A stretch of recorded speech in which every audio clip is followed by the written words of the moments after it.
What's going on, Player Profiler Nation? Welcome to the latest episode of the Trade Gods. I'm Matty Kiwoom, and I am joined by my fellow Trade God brethren, Jason Allwine. What is going on, Jay? What is up, man? It has been a long week, man, and I'm so glad to be back with you. So glad. Every Thursday, it's like the longest week to get back to it, but it feels like a snap of a finger, and I love my Thursdays. So before we get into it, make sure you're subscribed to the Player Profiler YouTube channel and destroy that like button and leave a comment and tell the gods what we got right this episode and what we got wrong. And boy, oh boy, do we have an absolute banger of an episode teed up for each and every one of you today. And we're joined by not just a special guest, but a very, very special guest. Jason, you want to tell the people who is going to be joining us here tonight? Man, I mean, this guest needs no introduction, but damn is he going to get one. This is the host that everyone in this industry aspires to be. You've seen him on The Decision Point, The Juice, Waiver Wire, Top 10 Takeaway, Sonic Truth, The Mind of Mansion. Tonight, we are joined by the mastermind of Roto Underworld himself, the Podfather. Oh, baby, let's get it.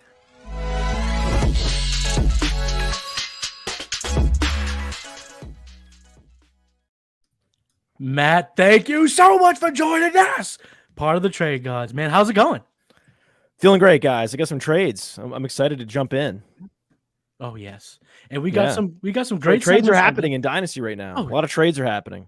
I mean, you guys kind of coined the phrase on the Sonic Truth. This is not the off season. This is the Dynasty on. It's the on season. It's really the on season. It's not the off season at all. It's the on season. We've coined a bunch of things lately on the Sonic Truth. Yeah, I mean, things I'm not really proud of, thanks to Alan Soslowski. You do have the best lunch lady segment in all of podcasting. I don't even think fantasy football podcasting. I'd say podcasting in general. Definitely. Yeah, inappropriate, crazy lunch lady is a funny segment. It really is. And then Alan also had crazy stripper stories that we didn't even know. We weren't planning that at all. That's just one episode of the Sonic Truth. Yeah. Well, I mean, you get you three together. I mean, shenanigans will ensue. We had one show that was like by the book. The episode prior, we didn't get into anything. I didn't throw any mug shots up on the screen. But once in a while, I have a mugshot to throw up there. Sometimes they're fake mugshots. The one where the woman defecated on her boss's desk after she won the lottery. Yes, that was fake. Oh, I mean, it was a real mugshot, but she did something. It wasn't that person. Yeah, it was like she was accused of I think having needles near a school or something insane. Yeah, but it wasn't like that funny, right? No, I mean, it wasn't funny at all. But if you win the lottery and you know, that's funny. That is funny. That is definitely hilarious. But we don't got any lunch lady stuff here tonight, but we do have two very good segments lined up. We got a buy and sell. We do that every week. And then this week we got the Podfather. So we're going to do a little trade court, 3 trades. I'll take one side. Jason takes the other, and the Podfather will weigh in on it and then rule who wins. So, boys, what do you say? We jump right on in and enter the trade court. Let's do it. All rise for the honorable trade gods. So the first trade on tonight's slate, Team A is acquiring J.K. Dobbins. Team B is acquiring Kenneth Gainwell in the 208 in this year's rookie draft. Jason, you will be defending the side getting J.K. Dobbins, so the floor is yours, my friend. Your Honor, without exaggerating, J.K. Dobbins has one of the best profiles in the entire NFL. He's got decent size at 5'10", 210 pounds, a 96 percentile speed score with strength, as well as he has a 76 percentile bench press. His value across the board has taken a massive hit. Anywhere you look, he used to be an RB10, at least top 10 usually is where you would see him. Now he's outside the top 20 in pretty much all rankings. In 2022, it was a bad year. I'll admit it, but it was because of health and because of health only. However, last year, even though he only played 8 games, he still had three 100-plus yard games and 2 20-point fantasy performances. If I may, Your Honor, I have a little bit of a run I would like to show the audience. Yes. Let me play it here. He's fumbling, Judge. Take that into consideration. Let me put it to the beginning. Here we go. This is on Twitter. He's in the backfield. 48 of Pittsburgh. First. Oh, there he goes. A big hole. Off to the races. Chased by Fitzpatrick with a move. And if you'll remember, Your Honor, this play was thrown across Twitter in a frenzy. People were saying that J.K. Dobbins is dust. J.K. Dobbins is limping. But to me, sir, it shows that he was still able to be explosive even with an injury, even at less than 100%. Your Honor, I am taking J.K. Dobbins every single day of the week. He's rehabilitated and will bounce back in 2023. Okay. Okay, that's a pretty good start there. But I will like to say here, Your Honor, he did get caught in that very run that you supposedly showcased to us. I think maybe that wasn't the best chase, Jason. But nonetheless, I'm here to defend the Kenny Gainwell 208 side. Kenny Gainwell, okay, he's probably more of a community favorite, certainly a Podfather favorite, more than he is a dynasty contributor so far. But that's okay. He's going into year 3. And not only is he no longer has Miles Sanders. Miles Sanders is gone. Later. Bye-bye. They bring in Rashaad Penny. And then last year, the last 3 games of the year, which happened to be playoff games in which the Eagles went all the way to the Super Bowl, he got 10 touches, 17. He had over 100 yards from scrimmage in one of those playoff games. And that's not it. We're not going to talk about Kenny Gainwell. We're going to talk about both assets here because it is the dynasty on season. And in the dynasty on season, you want to get liquid.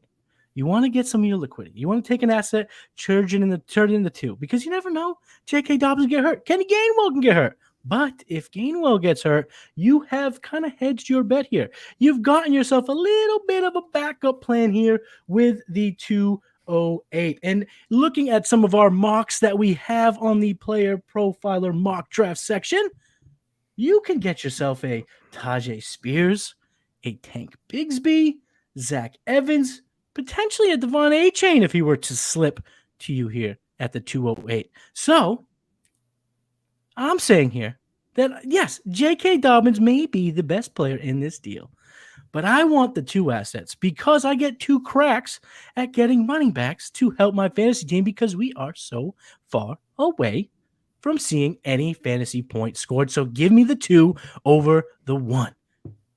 Your Honor, would you like to settle this dispute for us? This is quite the trade to give me the throw out at the beginning of the show. Wow. Is this a real trade? Or did you guys make this up to try to break my brain? This came from the Trade Finder that we endorse every single week here in the show because we like to use it to kind of give us a basis on what our trades may look like, what the market looks like out there. Yeah, the Player Profiler Trade Finder looks up all the trades on my fantasy league and finds the trades that are happening, and it's interesting. It's really interesting to you can just type in Gainwell, you can type in Dobbins, you can type in anybody, and you can see all the trades that are happening involving that player. It's pretty cool. Oh, this is so tough. Normally, I want the best player. Normally, part of getting liquid, by the way, is not only getting picks, but it's also creating roster space. So creating roster space so you can accommodate those rookies is part of the equation. And so you're actually, creating roster space, doing a 2-for-1, but this isn't a real 2-for-1 in that one of those is a pick. So it's really a 1-for-1, really, when you think about it in terms of roster space, raw roster space. I typically want the best player. I like J.K. Dobbins. I think he's an incredible value right now. Remember, J.K. Dobbins in his rookie year was the most efficient running back in the passing game in the NFL. Like, he was taking screen passes for touchdowns. The problem was he's only getting like 1 or 2 targets a game. And that's the issue. There's this great catch-22 with Dobbins in that he's damned if he does and he's damned if he doesn't. If he has Lamar Jackson, then the offense is going to be more efficient. He's going to score more touchdowns, but Lamar Jackson is going to run the ball. He's not going to dump it off. He's only catching 1 or 2 passes a game with Lamar Jackson. If he doesn't have Lamar Jackson, he catches more passes, but the offense would be one of the worst in the league. So they're really, unless they go out and they somehow trade Lamar Jackson and then get a check down quarterback like a Ryan Tannehill or a Mac Jones, even better. If I knew the Ravens were going to go out and get Mac Jones, trade Lamar Jackson for Mac Jones plus, Right. this would be a slam dunk for J.K. Dobbins. I would run to get J.K. Dobbins. Run and get him. Dobbins has been through all of the... See, the thing... One of my guys on Player Profiler is also Kenny Gainwell. Mhm. I love Kenny Gainwell. And It's Kenny not a Gainwell coincidence. was getting more and more and more touches throughout the season last year, right into the playoffs. You looked up and you're like, oh, there's Gainwell again. No, it's Gainwell in the backfield again. Oh, in the Super Bowl, there's Gainwell. You saw more Gainwell than you saw Sanders. And then what are they signed Rashaad Penny for less than they're paying Boston Scott. Right. If the Eagles don't draft a running back in the first 3 rounds, it's big time game on for Kenneth Gainwell. Kenneth Gainwell is a monster producer in college. He's their best receiver out of the backfield. He's only going to get more touches. Right? He's 200 pounds. He's big enough. This is a good one. We started off with a banger. We said it was going to be a banger of an episode. This is the thing.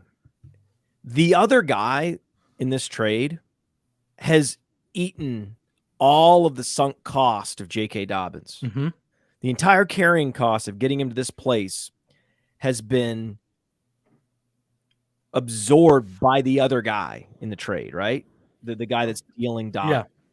It's really a sell low moment because you IR'd him, and then you had to put up with him last year when he wasn't coming back, and you weren't sure, was going in for revision surgery. Is he going to play? He's not 100%. He's clearly not limping, but he's clearly got a hitch in his gait. Mm-hmm.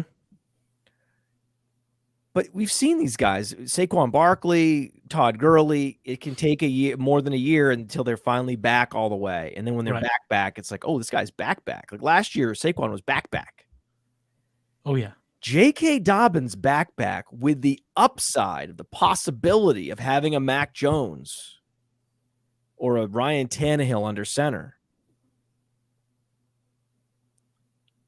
Yeah, that's it. Okay. And if Gainwell's my guy, I'm going Dobbins.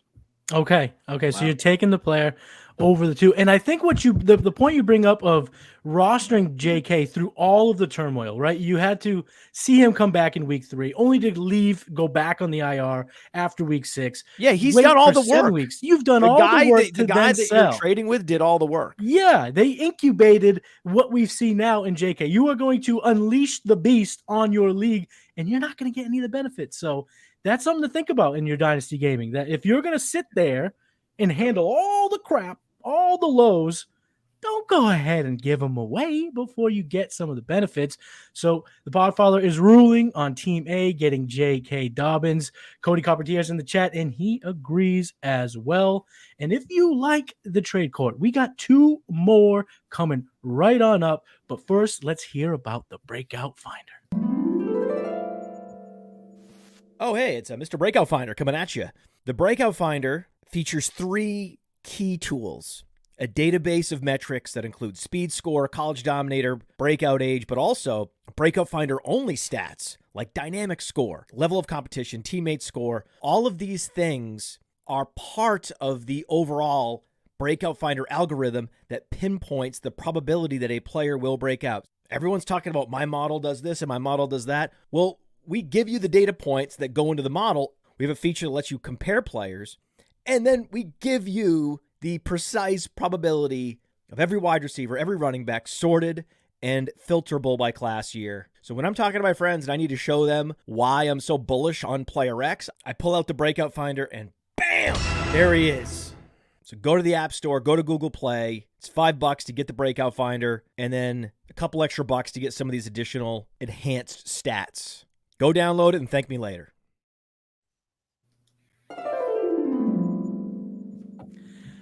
Matt, how is it to be on the show, but then be the ad read? It's surreal, man. That's weird. It's a little meta, right? It's That was a little weird Inception. one. I was like, who's that guy? Who's that handsome devil talking about the Breakout Finder? Look at him. With a handsome app right there. Handsome app. Handsome app. Jackson handsome Smith and deliverer. Jigba. He's pretty good. I mean, pretty good. this wide receiver class, boys, not good. Not good at No. all. No, Not good. We're starting to sift through the weeds, doing a lot of work with Cody. It seems like maybe Jonathan Mingo might be the one true alpha in this class, but we'll have to kind of see how it pans out. We do have, And there are very trade. few, right? There's really not No. a lot. I mean, we were hoping it would be Quentin Johnston. He's not No. nearly as fast as we wanted. Right. He's not. He's more of a flanker. Seems like it. True, man. Tillman, True. he might Mingo. be. Mingo is rising. My guy is Marvin Mims. He's rising. Mm-hmm. Yeah, bunch of Marvin these Mims. some interesting is Tillman, Cedric Tillman looks like he's a lock for day 2. Yeah. So some guys that are locks for day 2, suddenly, Jaden Reed, not a lock for day 2 anymore. Mm-hmm. So they're based on the mocks, like the rankings get adjusted because there really is a big difference. The guy goes 2nd round versus 5th round at the wide receiver position. Sure, there's a Stephon Diggs. You're right. We might have to have Reed pull a Stephon Diggs, who's one of his comps from the 5th round, but I'd rather not. I'd rather not have to have him resuscitate himself from the 5th round. Be much better. I'd feel so much better if receivers I like go in the 2nd round. Marvin Mims in particular, really love him. But that's like I'm squinting. Even Marvin Mims, I like him, but I'm squinting.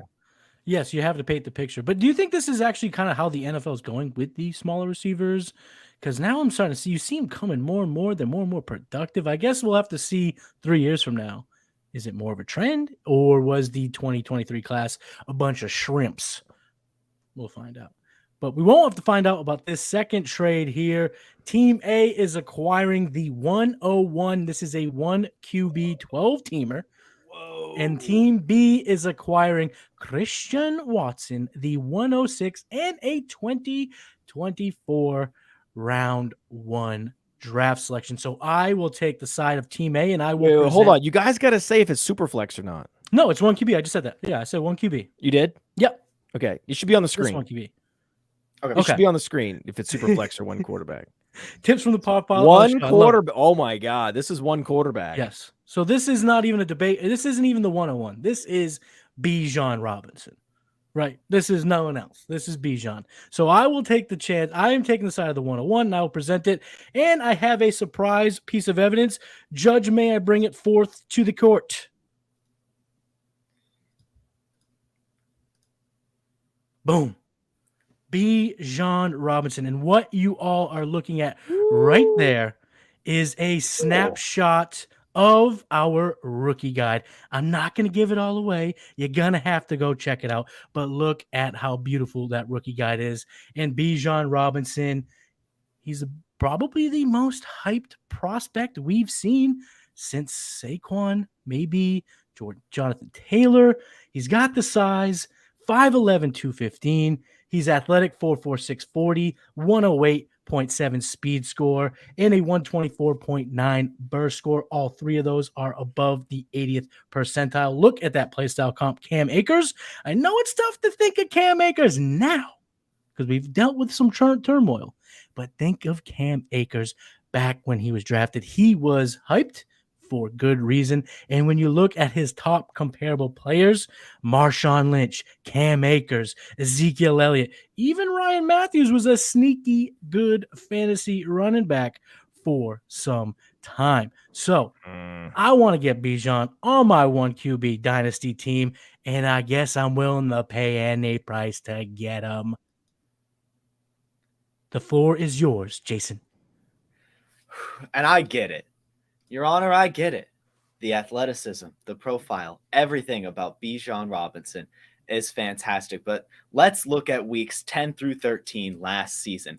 Christian Watson had 32.7 points, 21.1 points, 21 points, 24.4 points, 8 touchdowns. 7 of those were receiving. Even 1 of those was a rushing touchdown. And you know whose record he tied?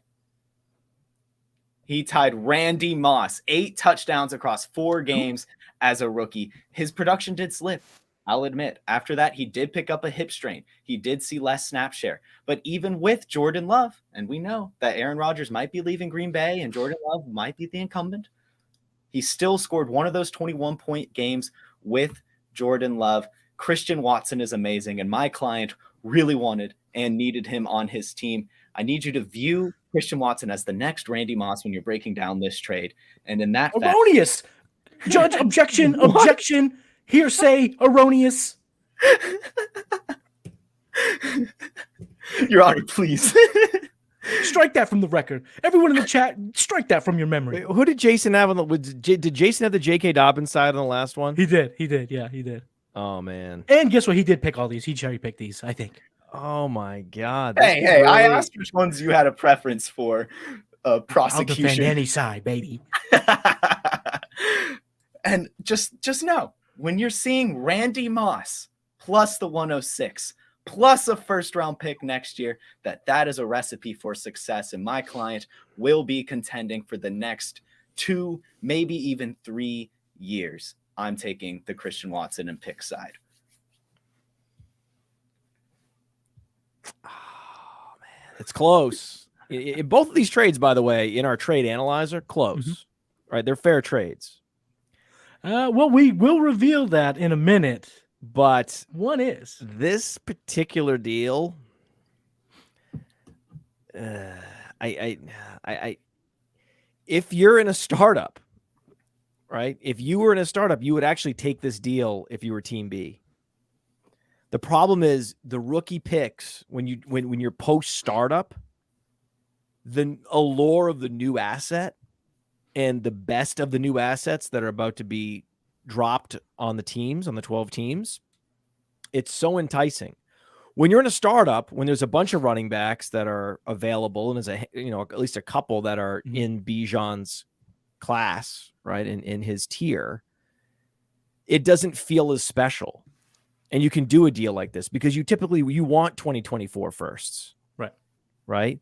And the nice thing is it is the 106. It's not the 107. It's not the 108. It's the 106. And the 106 is a nice little dividing line because we're really not sure where Abanikanda is going to go, Rashaad Johnson. There's some real fragility there with those players 7 and beyond. But at least if you have the 101 through the 106, you're going to get either Addison or Flowers or Charbonnet. Especially if I knew it would be Charbonnet. It could be Charbonnet. Could be. And absolutely could be Charbonnet. If you get Charbonnet or Flowers there, I think Flowers is he has been rising up our boards. Zay Flowers could have came out early, but if there's anyone that is going to be like a Chris Olave type player in this class, it's going to be Zay Flowers, a guy that he was not an early declare, right? So that is definitely a red flag. The other guys that we like, they're all early, including Marvin Mims, early declares, right? But you talk about the types of receivers that are thriving now in the NFL. 5'9", 182. He runs the 4.42. He's like a better version of Jahan Dotson. That's his comp. But 30% college target share, close to a 50% college dominator in his final season.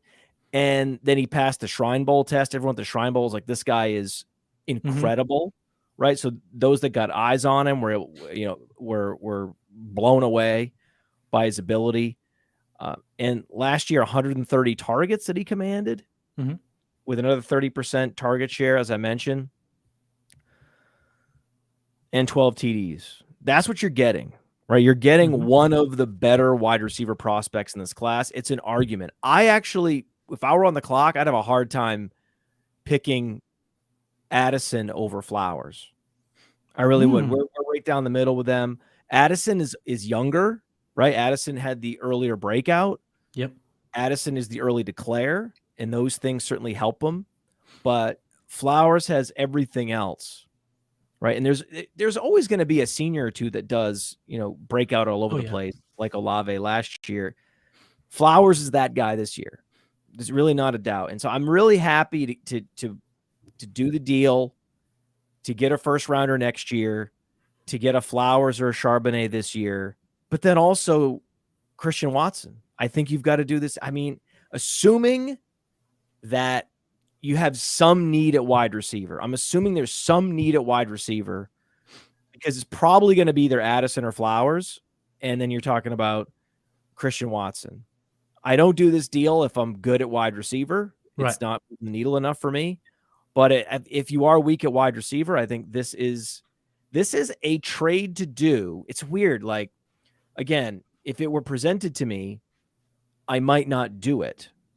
Even though in a startup, if these players were falling in a certain way, I would want to structure my team so that I would have the 3 players over the Bijan side. Mm-hmm. And yet Bijan's value is only going up. Oh yeah. So it's tough. I think what I'm going to do is also, just because, I mean, I can't endorse a lawyer who had the audacity to compare Christian Watson to Randy Moss. Yes. So we're going with Team A, even though I would actually prefer Team B in a vacuum. But because of the game theory dynamics involved and the out of order that Jason Allwine was earlier, you're in contempt. Randy Moss out of order, I'm going to go Team A here. We're going to go Bijan, but that's only because I think I can get more for him in 2 weeks. Right. After his name's called, if he does go shockingly high to some, I mean, he's going to go up in value. I think I can rookies shop. I naturally can do. continue to shop this pick and get more. Yeah.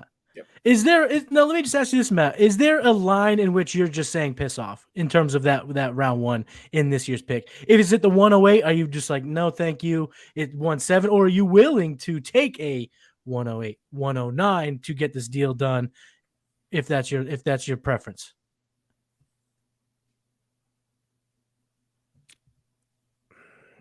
Because 106 is like that sweet spot, like you said. Like when we look at our mocks, you were talking about a safe. I think that, like I said, I think if I couldn't do another deal, if I knew that this was my last chance to do any deals for Bijan, I would do it. But I wouldn't do it because I'm going to keep shopping. Okay, that's where I'm at. And anything less than the 106, I'm not doing it. Right. If it's the 109, I'm not doing it. It's too risky. It's too risky. With Bijan, it's a lock. There's incredible upside with Abanikanda and A-Chain and Miller, depending on where they go. But it kind of depends on where they go. Right. And making the trade now, you don't have the luxury of time. You now have the 106, so you're kind of stuck with how the NFL draft unfolds. Whereas if you wait, you might be able to kind of attack that landing spot that you do prefer. Because I know in Superflex, we've talked about on past shows, our jumping off point, the point we're trying to trade back is the 110. For me in 1 QBs, it's the 106, maybe 107 if the board falls right. So the nice thing is, if you do that deal and you get these picks, you leave it's possible that Abanikanda goes, day 2 to a great landing spot. Yeah. Right. And then you're really happy because then you don't have to worry about the receiver. You're just like, oh, I'm going to Abanikanda. Right. You're going with that running back with a good even spot. Roshan. Roshan could land somewhere awesome. Yeah. There aren't that many spots that he could go.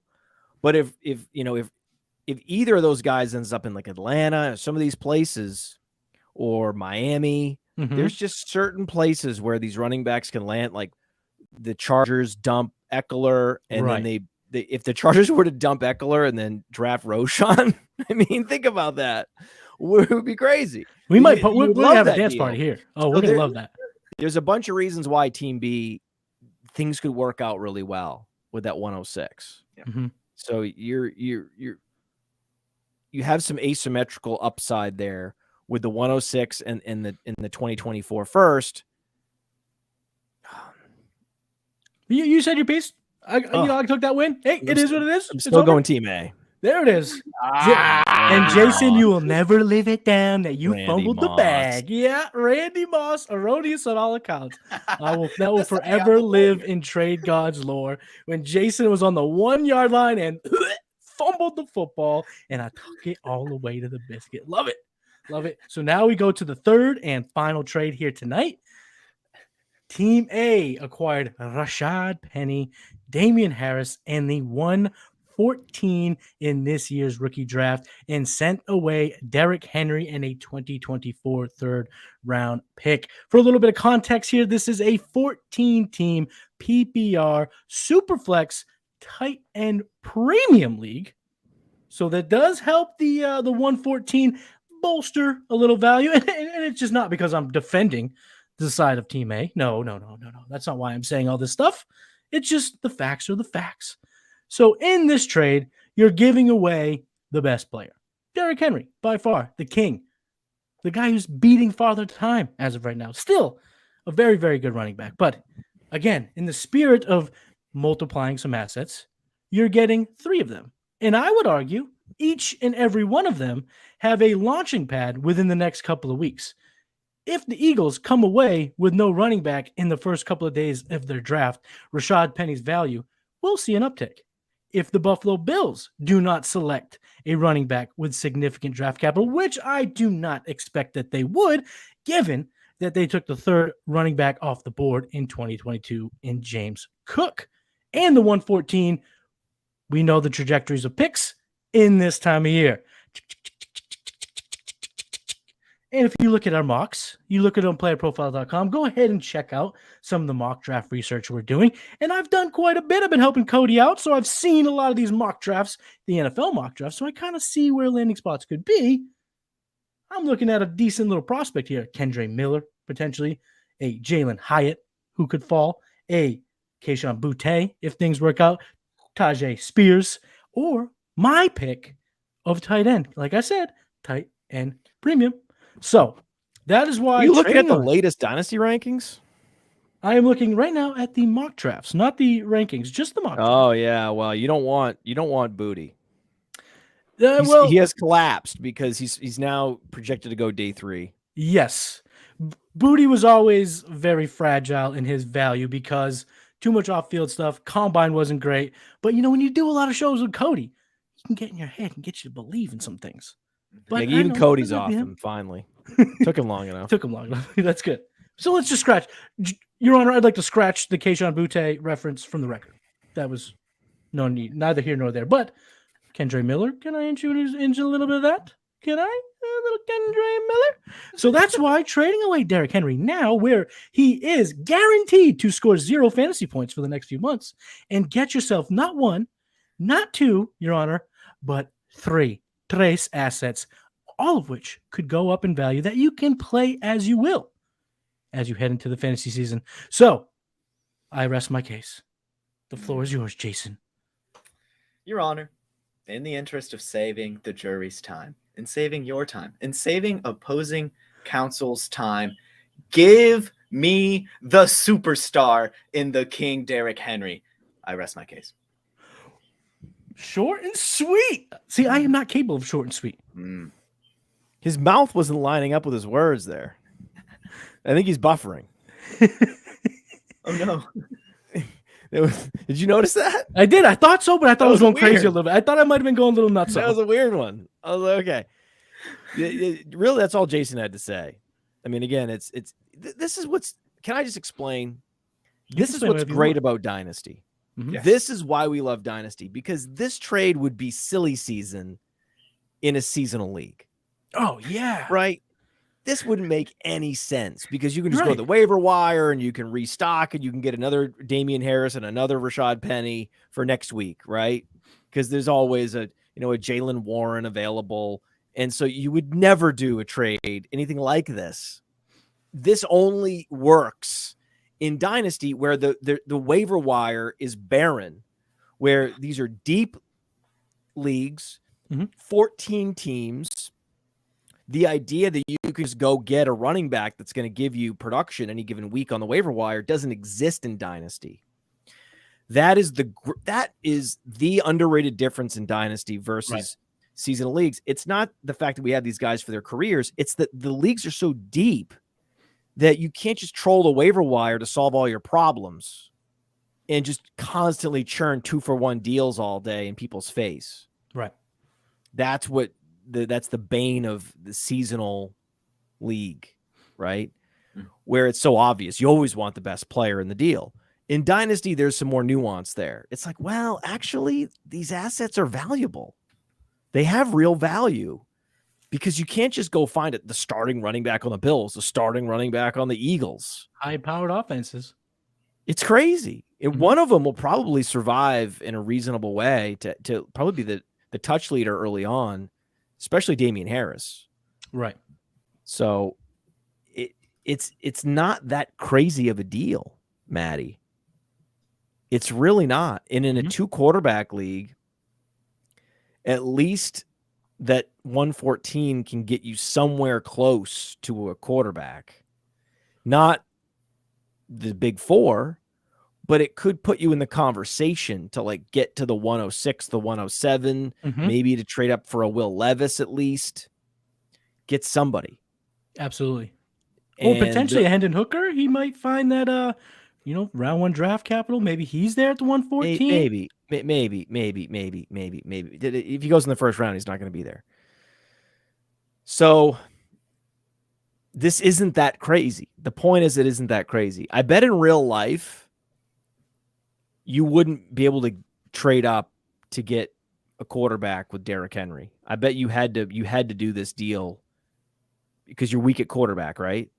That's my guess. So to reveal this whole thing, this is a trade that went down in the TGIF, the Trade Gods Invitational Fantasy League, and I am Team A, so I represented myself here. I'm doing a little bit of a Lamar Jackson, if you will. I'm representing myself, and that is exactly the case. I don't have strong quarterbacks, and I'm just trying to bolster assets so I can maybe move up in the draft or strike when the opportunity arises to get myself an upgrade at cornerback. Because right now, I'm starting Jared Goff, Sam Howell. Not great. So you fucked the draft so bad. How did you let that happen? It was auction, and I just thought I could find a value, didn't find it, went other routes. But again, this is why we love Dynasty. There are 0 fantasy you points. Let yourself only have Goff and Howell at quarterback? Yeah, it was a mistake, but I'm trying to make it up What for are it, you Matt. doing? I'm trying to make up for Look it at here. the position you put yourself in where now you're dumping Derrick Henry for Penny and Harris. Maybe I like to do the work. first. I'm a grinder. You set yourself up for this. I did. But it's it's great okay. content. I did it all for the content, Matt. Content is king, baby. You've got Brock Purdy too.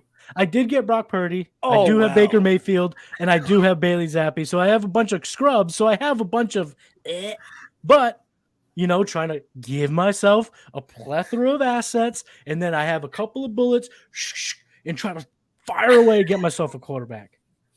So now this has become the not only defend my client, but defend myself in front of the Podfather Jason. I'm ready to do long it. ago, Derrick Henry, he was putting up like 30 fantasy points a game for a stretch. Yeah. His upside is amazing. He's in his age 29 season. He has a 2,000-yard full season in 2020, right? 5.4 yards a carry. He even had over 1,500 yards last year. He was very good. I mean, but the game logs, right? Where I'm looking at 35-point games, 25-point games. Like, he can beat you in DFS. There were weeks where you needed to play Henry because he had a 47-point week. Yeah, he can destroy. The year before that. Like, he crushes slates, 35 points, 38 points, another 40-point week. The guy, but his team's not getting any better. Offensive line's only getting worse. He's getting older. He's never caught passes, though he did almost double his number of receptions from the previous year last year with 33. He was a top 5 fantasy running back. You're talking about Kendre Miller at the 114. Yeah, probably. Maybe. I got him at the 112 in a rookie draft just a couple weeks ago. So it's possible. You're not trying to win this year. Oh, I am. I am trying to win. That's why I'm putting in the work. That's why I'm grinding, Matty. I'm grinding here to get myself in a position to win. This feels like a trade that a rebuilding team, a productive struggle team would have done, knowing that they were going to trade Penny and Harris. I could, but I might not. We'll see. But my point is, and it's to your point of why Dynasty. You may is have to tank now. No. If you saw my receivers, I don't think I have to tank. I don't think I'll have to tank. And I'm just a decent showing from Sam Howell away from being a lot better. I mean, Brock Purdy. Listen, my team. I know what I'm doing here. You think I'm gonna sleep at the wheel? I think I'm. No, I don't think you're asleep at the wheel. Here. You must believe that there's going to be some demand for this 114. Well, yeah, of course. I'm hoping there'll be some demand. This league is a hyper trading league. A lot of moves to be made. When the rookie draft does come, our personal rookie draft, not the NFL draft, there will be a lot of trades to be made. And like I said pre-show, this is now pulling back the curtain here to talk about what we talked about pre-show. The 114 is just a step on the ladder. Climb myself up to the 110, climb myself up to the 18, and now I'm within striking distance of a quarterback. All right, you've quarterback. convinced me. Yes. Okay. Now with that context, I'm going to go Team B. Of course, it's Derrick Henry. The misdirect. Oh, you son of a bitch! You with the Jesus, face. you son of a bitch! I think you're just setting yourself up for a challenge. That's what you wanted. Who doesn't like a good challenge? It's a terrible draft class to have the 114. It's not a great draft class. It's not. I had the 110, but I traded that. There's a whole lot of context here, but it's a little bit long. Better hope Roshan's there or Banakanda somehow. So, I'll get back to you. Maybe we'll see what happens. We'll see what happens. It could be a Banakanda. What would really? Let me know. Let us know. Let us know how this ends up. You know what could certainly really, really pork me is if a Banakanda, Kendre Miller, Roshan go to the Eagles or the Bills, and now I'm kind of just like, ooh. That's all possible. Ooh, that would be rough. But again, hey. I'm trying. You got one good season left at least. You got one last job. Like the movie Heat. That's kind of how I feel like Derrick Henry's like the movie Heat. Yeah. This is one last job, right? This is this season. This is it. This is it. I'm out. That's true. That's it. So, I mean, look at the rush attempts. I mean, he was well over 300 rush attempts again last year. So he came in like to the first part of his career, very lightly used. Yes. Now they're just grinding him into the ground. Mm-hmm. So I understand what you're doing, and I understand why no one wants to pay for him. I get it. Mm-hmm. But the season's going to start, and he's going to put up 35 points again. And people are going to be like, oh, yeah, that's right. Or he doesn't. Is that a good argument? No, it's not really that good. But it's okay. Passes. He caught 33 passes. Yes, I know. Listen, now you got me. Now, I'm not saying it. No, you're not gonna get in my head, Matty. You're not gonna get me regretting this trade. It was part of my process then. It's part of my process now, and I'll keep you engaged. I'll let you know when I see you in KC. You're gonna package you're gonna package Howell and the 114, and Damien Harris if he survives the draft. Try to move up to get Stroud or. You're not going to get. I don't think they're not going to do that. Your league mates are not going to do that. Well, they're certainly not going to do that if you're telling them not to do it because they all watch the show. So I don't know, man. So Matt, do me a favor. Far-fetched. Yeah. Matt, tell all of our listeners how they should get rid of their 101s, 102, 103s to me now because it's good process. No, that's not gonna work. It's okay. That's okay. But that's actually going to wrap up the trade court segment. Jason is victorious tonight, winning trade 1, and certainly sounds like he dominated trade number 3, and maybe even almost had a clean sweep in the courtroom. Kind of just fumbled the bag in trade 2. So it's okay, Jason. I will have my revenge, no doubt about it. But let's keep this fun train moving. We got some buys and some sells for y'all. It's time to buy and sell. So, Matt, it's customary on this show that I like to let Jason pick whether we're going to do buys or sells. But since you're our honored guest, you know what? Jason, you still pick because, Matt, you chose against me twice. So, Jason, you pick. Wait, what was that about? we could buy. We could buy. We can spend. Let's do it. So, today I am saying to buy Michael Pittman. Jason says to buy Tyreek Hill, and Matt wanted to keep it a mystery, so he will reveal his buy. So, Jason, tell everyone listening why they should buy Mr. Tyreek Hill. Yeah, and I get the risk in buying an older asset in dynasty leagues. It's true. It's right in front of us every single time. The age apex is a real thing. But yesterday, and you've got to take the man for his word. It's some degree. He said he's going to give it 10 years. He's going into his 8th season. He said he wants to finish out his contract with the Dolphins, and which is kind of weird because that kind of contradicts itself. There's 2 ways to break this down. If he wants to play for 10 years in the NFL, then we're getting 3 more seasons of Tyreek Hill. If he wants to finish out this Dolphins contract, then we're getting 4 more seasons of Tyreek Hill. No matter which way you want to cut it, though, you're getting at least 3 years of Tyreek Hill, and he is an elite athlete. And we've been seeing older athletes, especially wide receivers, still perform regardless of their age. So we've been seeing Davante Adams, DeAndre Hopkins, Keenan Allen, Brandon Cooks, Cooper Kupp, Stephon Diggs, Mike Evans, Tyler Lockett, all of those guys older than Tyreek Hill, believe it or not. And right now he is wide receiver 15 in our rankings, which is totally fair considering everything. He's wide receiver 13 on Keep Trade Cut, but the last few seasons he's been top 6 over the last 3 years in points per game. Only 1 season outside of the top 11 in points per game. Last year, he was wide receiver 2 in the full season, wide receiver 5 in 2021, wide receiver 2 in 2020. And in 2019, he only played 12 games, but still had 11th in points per game. And of course, in 2018, also the wide receiver 3. Either way, season finishes like that will make me want to keep coming back to Tyreek Hill. I will be buying him. And it's guaranteed at this point that you're at least going to get a top 10 wide receiver, even if it is only 2 or 3 more seasons. So I'm spending up for him. It's not too much, I think, for the elite talent that you're going to be getting from him. Matt, anything you want to add about Tyreek Hill? Oh, it's well done, Jason. Well done. You're getting better and better at the show. It's a fun show. It's a fun show. Yeah, it's good. Pittman's a value town play, isn't he? Oh, yeah. Yeah, I'm saying to buy Michael Pittman. And let's look at some of his stats from 2022. He was 3rd in routes run, so he was on the field a lot. We like that in fantasy. 2nd in total route wins, which is another thing that we love to see from our wide receivers. That means they're good at getting open. A 46.6% win rate versus man, 3rd best amongst qualified wide receivers. We love that because that means mano a mano, he's still getting open. And he was actually even better against the zone, which is another thing that we like to see. I had Dario Offstein over on the game plan last week, and he kind of it was interesting. It was like a genius teaching the monkey the internet with these advanced analytics and all this stuff he was giving. But he was breaking down expected fantasy points versus fantasy points.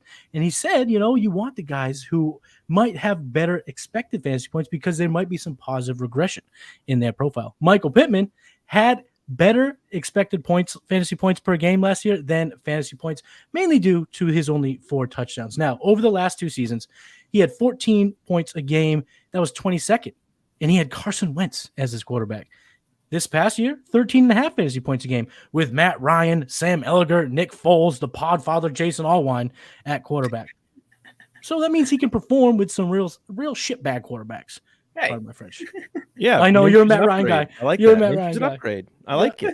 Yeah, it's good. And so he's wide receiver 21 in our player profile rank. So we're not necessarily saying to buy a dip in his value, but I'm saying to buy before a takeoff occurs. And some of the trades that I found on our trade finder tool on playerprofile.com that I would absolutely crush these trades, smash the accept button. And all these happened within the last week. So we're talking about recent trades. So we're getting a quick snapshot of some of the fantasy markets around the world.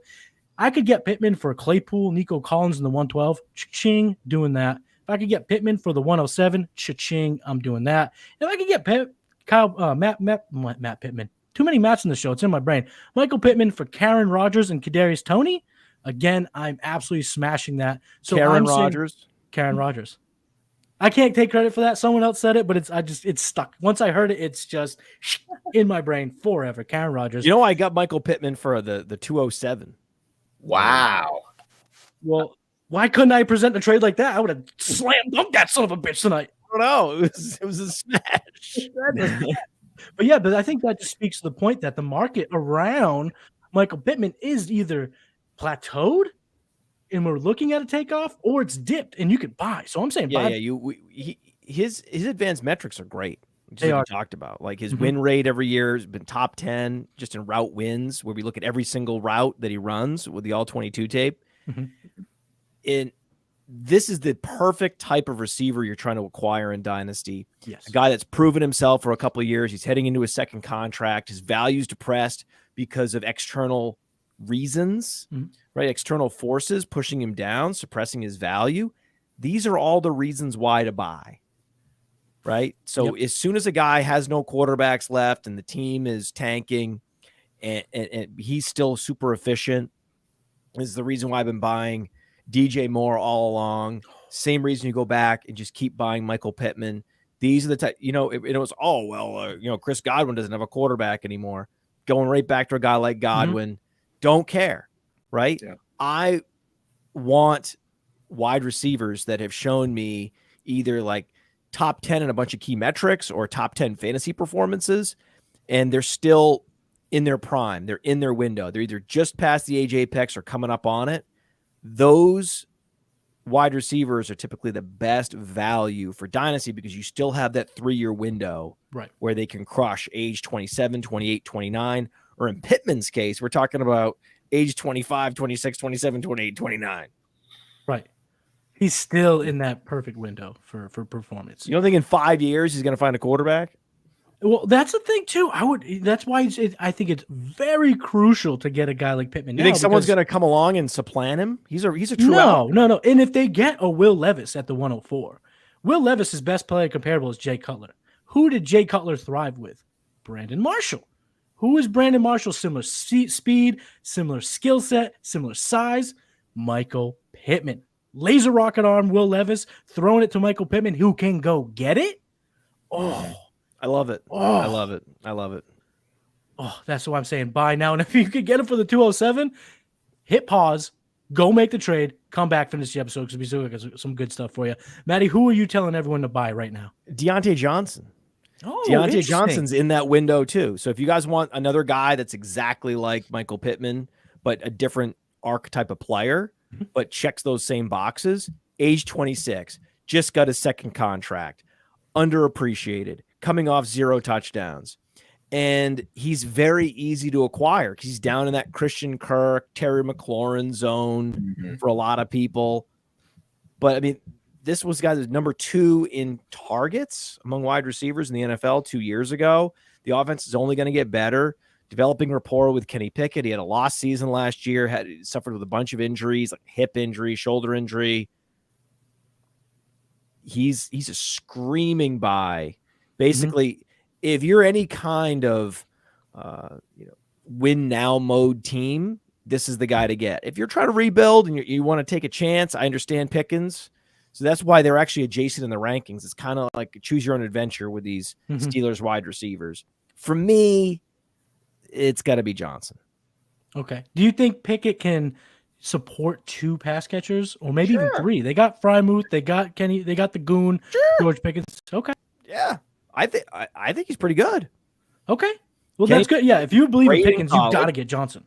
Kenny Pickett was great in college. Yeah, he was a late bloomer, but there was a whole COVID year. There's a whole bunch of reasons why he actually didn't perform earlier and break out earlier in college. And he's mobile. And they did the whole smoke screen with Malik Willis because they wanted Pickett all along. Right. Yes. I mean, it's veteran move. Yeah. I like Pickett actually. I'm a buyer of Pickett. He's a guy I aggressively pursue in Superflex startups as well. Oh, good. Yeah, he does have that sneaky rushing floor too. Yeah, and he seemed like a gamer, which I know you don't get fantasy points for a gamer, but you certainly want those guys because they can, score a bunch of fantasy points. He's very Daniel Jones. Yeah, he's very Daniel Jones in a good way. He's Daniel Jones in a good way, which I like. So that's my value. Dionte Johnson, it's like too easy. Like all you need to do is show me the guy that scored 0 touchdowns last year on like 100-something targets, and I'm like, well, I want that guy. Yeah, and Dionte Johnson, he pops in a couple of metrics. 6th in targets, believe it or not. So he was getting the ball. He's 9th in routes run, 6th in route participation, 2nd in unrealized air yards. That cleans up a bit. He gets some touchdowns. All of a sudden, what you're trading. We're not even having this conversation. Right. You're not even having this conversation if that normalizes. So absolutely buy a little bit of Dionte Johnson. So tonight's show, buy those wide receivers, baby, because their values could go up. So we talked about all those wide receivers we mentioned were right in that like 15 to 25 pocket. Yes, absolutely. Yep. Mm-hmm. And that's where you want, like, especially in Superflex, you can't afford. I know Matt's trying to juke and jive and try to figure it out, but again, he fucked that auction up big time. I know. And he knows it. And why did he? And we found out. I fucked it up. We found out through our investigation. We found out how he fucked it up because he's too aggressive bidding up wide receivers. No, The cardinal I got sin, scared receiver. I mean, not there's three cardinal sins. There's three cardinal sins in Superflex drafts. Number one, you can't bid up elite receivers. Number two, you can't bid up your second running back. And number three, you can't bid up tight ends. Right, unless it's Superflex tight end premium, which is a whole other thing. Right. But though, if you can't do any of those things, because what you're doing is you're costing yourself quarterback assets, and you're likely either drafting a player or using too much capital on a particular player, which is going to end up costing you valuable quarterback assets and production. And you'll end up flailing around trading Derrick Henry for Rashaad Penny and Damien Harris and the 114. Don't cut my knees out from under me, sir. Don't do it. Don't do it. Don't do it. But that's it. No, the thing is, though, you played it perfect with the running backs. Like if your number one running back was Henry, and then your next running backs were Harris and Penny, that's playing it perfect. You stayed out of the middle, right? It was just, my suspicion is that if you had just been able to hold back on your bidding on some of those wide receivers, you could have got a quarterback and you would have been right. But I'm guessing you have a top 10 wide receiver on your roster that cost you big time. No, well, see, this is the thing. So now that we're devolving into another segment, but since we are on Matt, I'm going to do it. It's called the Fantasy Therapist. I am on the couch. I'm spilling my soul to you here. And what I did in this auction was actually, I had the first slot here. So I threw out Lamar Jackson to kind of hope to see how the quarterbacks went. And of course, he went at the absolute best value. It was about 25%. I should have pounced. I should have been aggressive. And then I kept getting chased away from quarterbacks. I didn't overbid at receiver. What wide receivers did you end up bidding on? Did you get sucked into a value trap on? I was about 20% on 3 receivers. Stephon Diggs. Hold on. I'll pull up my team here. Right, I ended up, it was about 20%. Okay. It was Diggs, DK, and Tyreek Hill. And I've already traded Tyreek Hill in the whole whirlwind of maneuvers. But right now, my wide receivers as it stands, Stephon Diggs, T. Higgins, DK Metcalf, DJ Moore, Jacoby Myers. So I thought you might have bid up Garrett Wilson or no, I didn't chase any value or something. No, I didn't chase any of the receivers. I just, and again, pardon my French, I just pussied out. You kept going back to the well on these guys. You didn't need to spend up as much as you did, especially on DK. You probably could have just let that one go. And then go value on a Dionte Johnson or Rashad Bateman, a Brandon Ayuk. And those guys we only did 5 rounds of auctions, so there was a supplemental snake draft afterwards. And had I just thought about it a little bit more, been more aggressive at quarterback, I could have sat back, got those guys in the snake draft part of it, and then probably came away with a better team. Or I should have waited till the end because we saw Daniel Jones go at a good value, Kirk Cousins go at a good value, but I chased the quarterbacks up to about 50%, and then I pussied out when I should have just bit down the mouth guard, just swang away and just grab those guys. Wait. You were in a 2 QB super flex draft and you let Kirk Cousins get by you at value? Kirk Cousins, I had no money. I was done. I was already done.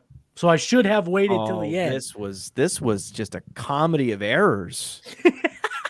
You did everything wrong. Yeah, well, it was my first this auction. Is what happens when you should have just kept going back to bidding up quarterback and not bidding up quarterback, nominating quarterback, kept nominating quarterback and not falling for these value trap wide receivers. You get value trapped right out of the quarterback position. Now you're screwed. I don't think so, Matt. I don't think, but I digress. We'll have you on we'll have you on a year from now. You already traded Tyreek Hill. You've already traded Derrick Henry. It's a whirlwind. Here. Have you gotten any quarterbacks back? Well, not good ones. I told you I don't have good quarterbacks. But I will say though, this quarterback could you have gotten for what you spent on Henry and Hill? Nothing. What quarterback could you have gotten? I tried everyone. I tried every single one. No, that's not possible. It is possible. That's how it happened. If you pulled your resources, if you had all your money from Hill and Henry, you couldn't have gotten a good quarterback. No, I tried. In his defense, Hill and Henry not in were trade crazy during the draft. What happened? if you instead of bidding on Henry and Hill, had you just used all that money on a quarterback, you could have got a really good quarterback. That's the lesson That's I what did I'm learn. saying. That's I'm the not lesson saying I after the learned. draft it's over. You fucked it up. Yes. But you know what I mean? I'm a trade god, so I will trade my way out of this match. I mean, you could. I will trade my way out. You could have got someone really good. I could have. Oh, Even okay. Prescott. Oh man. Yes. Okay. So when I call you up, Matt, when I call you in the middle of the night, I'm like, Matt, did you know that you were on tilt? Did you know? Dude, oh my God, I was so tilted. I didn't want to let anyone know, but boy, oh boy, was I tilted. You must have been. I was. And then you didn't have money for Cousins or Daniel Jones. Daniel Jones would have been sneaky good. And then what? So then this has become the Matty Kiwoom talk about the TGIF league, which I love to do. But we got to wrap this thing up. We got to talk about ourselves. You just had to have Derrick Henry. No, I got Henry at a value. Henry was only 8%. Okay, so Henry was cheap. I felt that my values were good. I just, like I said, I pussied out at the quarterback position. It was Tyreek. It was DK Metcalf. Who was the third receiver? Stephon. And they're all right around 20%. Yeah, man. If you had just backed off of Stephon Diggs a little bit, definitely, you would have been able to get Jones and Cousins. Well, probably. Yeah, probably. Because I actually didn't get Howell, nor did I get Goff until this guy. You're on so tilting now. Oh my God, we're just bringing back all the what ifs and unfalsifiable hypotheticals. And as Cody always says, Cody knows that I go into a tizzy, and you got me in a bit of a tizzy. But oh my God, I said, I would trade my way away. That is a comedy of errors. Don't say that. You don't say that. You don't say that, Matt. Don't say that to me. No, the listeners can learn from what you've done. Yes, they can. They can. And they can also learn that when you did Bateman and Johnson even get bid on, or did they make it in the snake draft? Bateman did, Johnson didn't. I want to say. Unbelievable. I want to say. Unbelievable. Ayuk was in the snake draft. Ayuk was definitely in the snake draft. Oh my God. But, yeah, you know what? But sharks don't swim backwards. They can just plow forward, and that's what I'm going to do. This is what you have to do. Forward. You have to go value at wide receiver in Superflex. You have to. Yeah. I mean, you do. But you can't pussy out. Especially a 14 team. 14 team. Yeah. While you were bidding on all those wide receivers, you had to know that you were killing yourself. Not in the moment, but shortly after, I did know that. And now I've had to put myself. You know what that's like. You ever seen Hunt for Red October? No. So in Hunt for Red October. Is it a baseball movie? It's a submarine movie. Yeah. Okay. And so what Sean Connery does. Sean Connery is the submarine commander. Okay. And he's trying to defect to the United States with this secret new submarine. Okay, that the Russians built, and then the Russians are chasing him across the Atlantic, trying to destroy the sub before he can get to the United States. Right. And so what he's doing is he keeps turning around and he tries to get too close to them. Yeah. So they can't use torpedoes because he's too close to the other sub, and he's crisscrossing. He's doing all these maneuvers so they can't lock onto him. So what one of the captains of one of the Russian subs does is say they take off all of the safety measures. Right. So they're like, fuck it, take the safety measures off. We'll get him at close range. Does that mean they'll just fire? They don't give a shit? Well, even if it's within a distance of your own sub, it'll still blow up. Right. Right. So then he loops all the way around and then somehow gets the torpedo turned around. So it ends up going right back at the sub that shot it. The Russian. Right. And then they realize what's going on, that torpedo is about to hit them and the safety's off. And then and then one of the captain looks up, he goes, "You just killed us." Like that's what you did with these receiver picks. I was receiver bids. You're talking about this whole you movie. Took the safety off, man. I thought there for a second there was a glimmer of hope where I would be the Sean Connery in this. No. I thought I was hoping, I was hanging on to a glimmer of hope that I was the Sean Connery in this tale, but you're saying I'm a Russian who shot myself with my own torpedo. You did. You shot yourself. That's what spending up on 3 receivers in one of these auctions. Yes, it is. Yes, it is. Super flex. That's what you'll do. You'll end up doing that. And then, by the way, there was this other line from that movie, which is really good, which is they're trying. There's a guy on the sub that is a rat, and he's trying to sink the sub from inside. He's trying to sabotage the sub because he Whose also sub is he on? The Americans or the Russians? He's on the well, they're all Russian subs. He's on the Russian sub that's trying to defect. Okay. So he's trying to sabotage it, and they're trying to find him, and they have like Alec Baldwin's in this, and Alec Baldwin has a gun. Alec Baldwin's trying to shoot him, but he's around like the uranium containers and shit. And so they're trying to find this guy who's trying to sabotage, and Baldwin's got the gun, and Sean Connery goes, Baldwin cannot have a gun. We know now that Alec Baldwin cannot handle a gun. It was crazy, right? He doesn't. I mean, I forgot about that, but yeah, so that's a whole other story. But what I really wanted to do is Sean Connery goes, because it's a Jack Ryan. It's one of the original Jack Ryan movies. Oh, nice! It's a Tom Clancy book. Okay. Hunt for Red October. It's a great book. Sean Connery goes, Ryan, some things in this boat don't react too well to bullets. Pretty good. That was fantastic. Was fantastic, Matt. I gotta say, that was a pretty good Connery. This entire time, the second you mentioned Connery, I'm like, do I have the gonads to throw an impression when I'm terrible at impressions? So glad that you took the reins on that, because that was pretty damn good. Can you do the rest Some of the things in this boat don't react too well to bullets. That is such a good movie. I'll have to check out. Like, it's not it's 20 years military old. tactics, those kinds of things. Movies like that. Those movies are fun. I like those. But I'm also I'm a dum-dum. I'm a meathead. I like John Wick. I like bullets flying everywhere. I like that. I like the fights. What about Inglourious Bastards? Love it. I love all Quentin Tarantino. Do love me some Quentin Tarantino. Yeah. Absolutely. I also love talking about cells. Have you? So why don't we talk about cells? You want to talk about cells, Matt? Well, have you seen this war movie? There's also a war movie that was turned into a porn. Did you see this? Did you see no. this? What is it? Please tell me it has a funny ass title.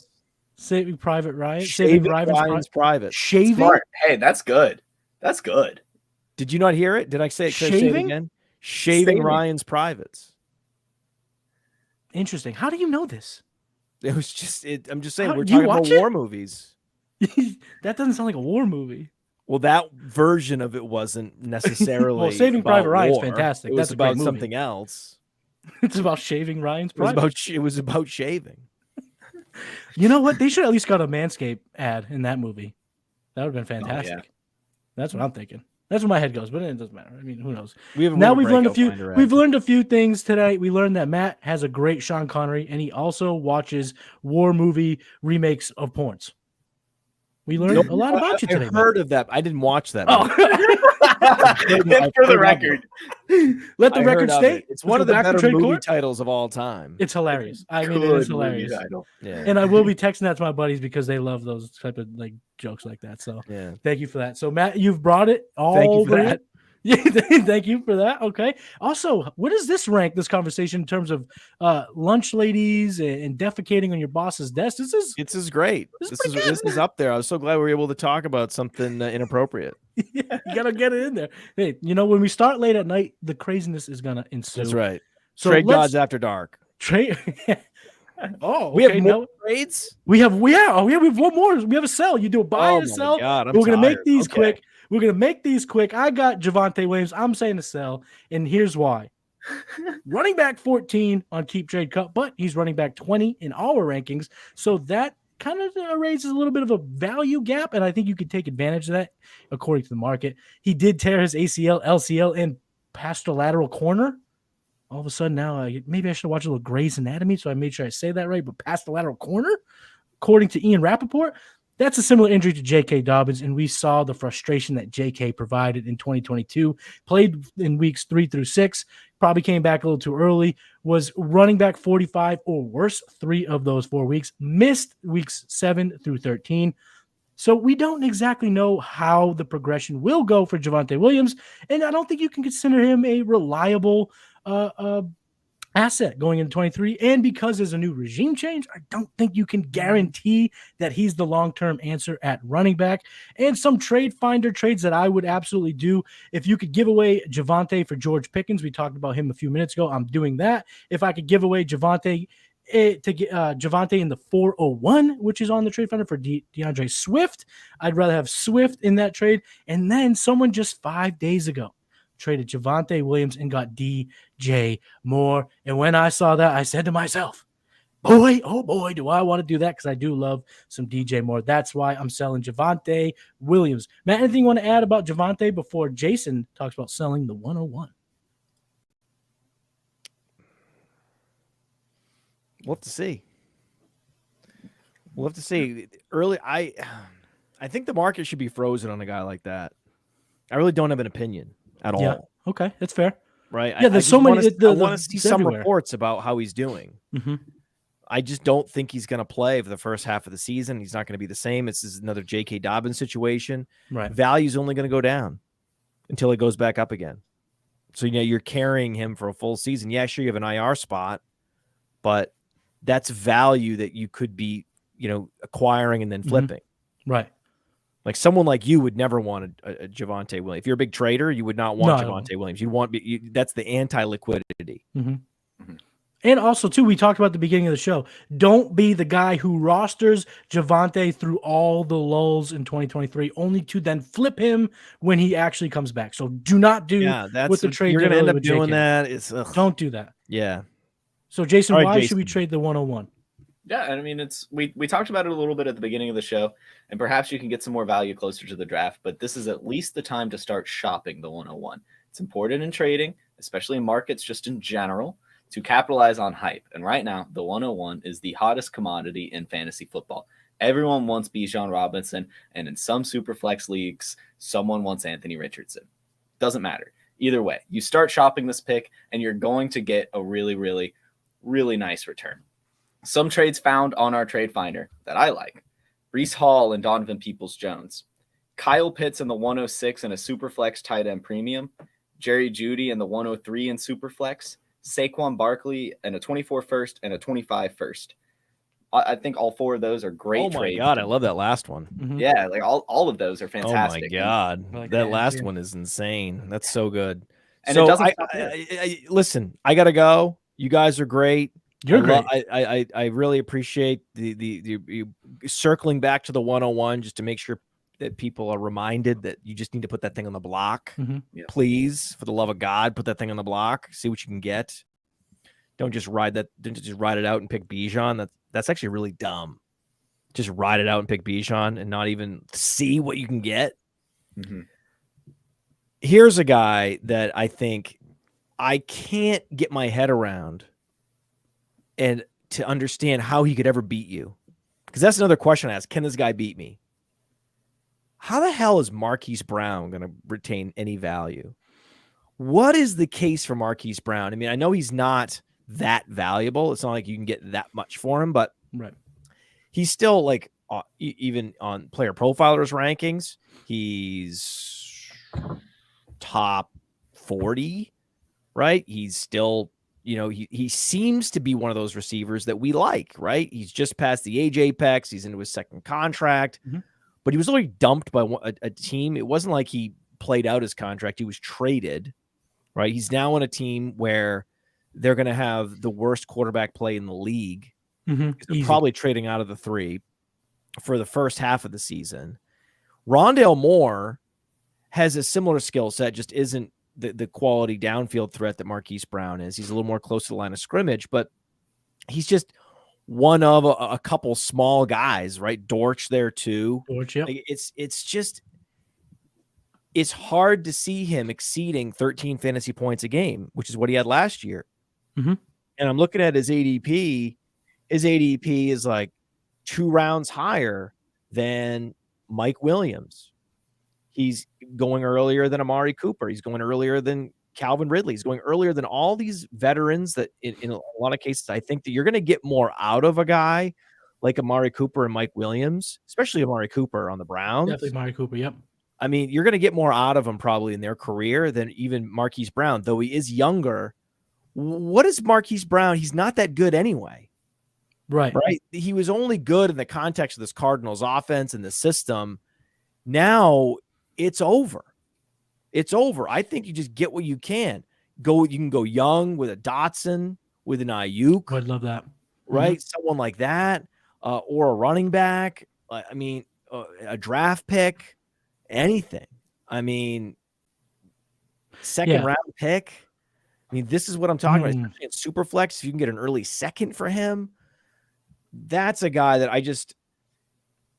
I'm cognizant of the possibility that a player burns me when I'm doing a trade. So I'm a little bit conservative. But with him, I see no reason to be worried at all. Like, it's just, he can't hurt you. Right? He can only hurt you by holding on to him. Because then you're going to have him on your team and you're not going to be able to start him. Yes, he's going to be like Deshaun Jackson after he was that dominant asset where you didn't know which weeks to play him, which weeks to not. The weeks you don't is the weeks he goes off. It's miserable. And I also would add, well, if you could get like Elijah Moore and a pick for him, yeah. I love that. I would definitely love that. And I would add too, don't fall for the fool's gold of all the targets he saw when he came back from injury. He had 3 games in a row with 8 targets. He had a 9-target game, but he was around 50% catch rate in those games. He still has the first round capital. Like, there's still people that like Marquise Brown. So get out before it's too late, before the absolute crater falls out. So I have to agree with that for sure. Get out of Hollywood Brown. His value could be cut in half at this time next year. We're trying to make it. We're squinting. It could absolutely. It could be cut dramatically after the first week if the quarterback play is as putrid as we believe it to be. If your league gets that, he gets outproduced by Rondale Moore. Like, there's so many things that could happen, right? There's a world where Greg Dortch is the target leader there. Absolutely. I mean, the new head coach didn't walk up to Hollywood Brown and go pew pew pew pew pew, shots, electric. He went up to Rondale Moore and did that. Sometimes the pew pew is something we should look into. The pew pews. And this was a great episode. Matt, thank you so much for hanging out with us, talking about submarines, talking about everything under the sun, dragging me through the coals of my TGIF team. I appreciate the tough love. Everyone knows who you are, but just for fun's sake, tell them where they can find you on Twitter, where they can find all your shows, all that good stuff. At @fantasy_mansion. I tweet once a day. Yeah. And you know where to find me. Most shows feature at least some contribution from myself, and keep on listening. Hit that subscribe button. Subscribe to the podcast. Subscribe to the show on YouTube. Let's do it. Absolutely. Smash that like button. Make sure you leave a comment, and just go ahead. Just be gentle with my TGIF team, but make sure you leave a comment. Jason, tell everyone where they can find you and tell you what you got on the horizon here coming up. Yeah, you can find me at JFootballWine on Twitter. I cut out that underscore, and then you can also get out of here. And then find me on the Roto Underworld Facebook and Instagram. It's Player Profiler on Facebook, Roto Underworld on Instagram. I'll be replying to your comments, replying to your DMs, all of that fun stuff. It's a great platform. Go ahead and follow us there. And then, of course, sometimes on our Discord channel and Wake and Take outside of the show, Monday through Friday at 10 a.m. Absolutely. You can follow me on Twitter. I'm at Matty Kiwoom. Make sure you smash the like button on this video. Subscribe to the Player Profiler YouTube channel. Check out our TikToks at Player Profile and Profile_NFL. We got a whole lot of TikToks coming out here in the Dynasty on season. Check me out on the game plan each and every Saturday. In the Players Lounge, Cody and I are going to be recording another episode coming up soon, so expect that to drop. He's Jason Allwine. We were joined by the great Matty Kelly. I'm Matty Kiwoom. We are the Trade Gods. Check you out next week. Peace. Hey, you like that video? Be sure to subscribe and activate those alerts so you get notified as soon as new videos drop. And be sure to check out PlayerProfiler.com. We have all the tools for you to dominate every type of fantasy league. We have a draft kit, Dynasty Deluxe, data analysis, DFS Dominator, and don't forget the player rankings to rule them all.